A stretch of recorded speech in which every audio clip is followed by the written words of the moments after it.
First of all, it's very cold outside and my furnace is next door, so it'll kick on here pretty shortly, and I don't think it's going to be too distracting, but anyway, that's what that noise is. Alright, well, it's time to expand our reach of trigonometry. Up to this point, we've only dealt with right triangles. And what about larger triangles, acute triangles? Well, actually, those are smaller triangles. These are acute triangles because there's no angle is greater than 90 degrees. And obtuse triangles, you have one angle that's larger than 90 degrees. And but could we even get more abstract looking about it? What about an angle that's larger than 180 degrees? Does it have a cosine or a sine? And we can define that on a circle. So here's how that works. First of all, always think about the unit circle here. So the unit circle, the xy plane, has a radius of 1 and center at the origin. And if I look at a point on this circle, for example here, what is that? Well, we could call it xy. And here's x and y. Now, how long is the base? How long is the height? Well, you go from 0, 0 to xy. Seems like I did this in another video. I don't know. Wires get crossed a little bit between the videos and my class, regular classes. But to go from 0, 0 to xy, you've got to go right x units and up y units. Now, we like to, when we think about circular trigonometry, we like to think about moving in the counterclockwise direction, and in doing that from the positive x-axis. So if I rotate counterclockwise from the x-axis, this will be angle theta. And finally, what is the hypotenuse? Well, the radius is 1, so the hypotenuse is 1. So when you think about it, x would be the cosine of theta. Why is that? Because the cosine of theta is x divided by 1. And y will be the sine of theta. Because, of course, the sine is opposite over adjacent, or hypotenuse, so it's y divided by 1. That's great. And while we're at it, the tangent of theta would be y over x, which also is sine divided by cosine, because tangent theta is opposite over adjacent. And from the origin to here, y over x represents the slope of a line. So tangent represents slope of a line in this situation. And x coordinates on the unit circle are cosines, y coordinates are sines. So you need to get this down in your head. X's are cosines, y's are sines on the unit circle. And so I could replace this xy up here with cosine theta and sine theta. Now, if we're willing to expand that idea to anywhere on the circle, then we can define the trig functions for any angle that we want to mess with. For example, what's the cosine over here? This is, let's call that 150 degrees.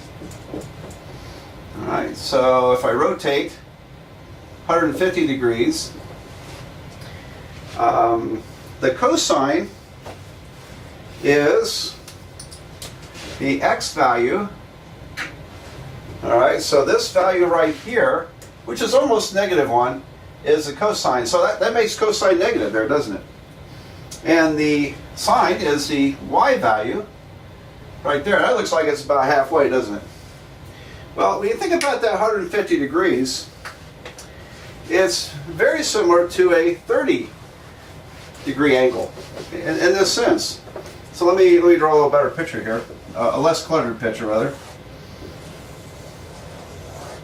So here's 150 degrees, and there is 30 degrees. Because if I rotate from the negative x-axis upward, that's 30 degrees. So this triangle and that triangle are, or this triangle and this triangle would be the same if you There we go. There's my triangles. That triangle and that triangle are really the same triangles. They just point in different directions. And so the sine of 150 degrees, I'm sorry, the sine of 30 degrees is 1/2. It goes halfway between 0 and 1. And the cosine of 150 degrees will be the negative of the cosine of 30 degrees. And over here, this is close to 1. That's the square root of 3 over 2. So, you know, as you notice, I'm sticking with what I call the friendly angles. You know, the friendly angles are 30 degrees, 45 degrees, and 60 degrees. And any multiples of those. We stick with that because we have exact trig values. And it makes our, you know, learning and gaining skill with a unit circle and other kinds of angles much faster if we just stick to the known friendly angles where we know the exact values. All right, so that's why we like that. All right, so let's write the answer. The cosine of 150 degrees then would be negative square root of 3 over 2. Not positive, but negative square root of 3 over 2. And the sine of 150 degrees would be still 1/2. It's positive. And while we're at it, let's do the tangent. The tangent of 150 is similar to the tangent of 30 degrees. Now, tangent of 30 degrees, this line has a positive slope. Over here, it's got a negative slope. And but you can also, you know, physically divide sine divided by cosine. 1/2 divided by negative square root of 3 over 2. And you'll get minus square root of 3 over 3. Yeah, recall this is about 0.577. You know, it's less than 1. So a slope less than 1 would be shallower. Over here it's shallower, but it's a negative slope. So there you go. So just a quick introduction to the unit circle and how we can define sine and cosine on the unit circle. Now that's pretty neat because now it gives us total flexibility. And where it shows up very nicely is in graphs. If we graph a sine function or a cosine function, we get these wave patterns.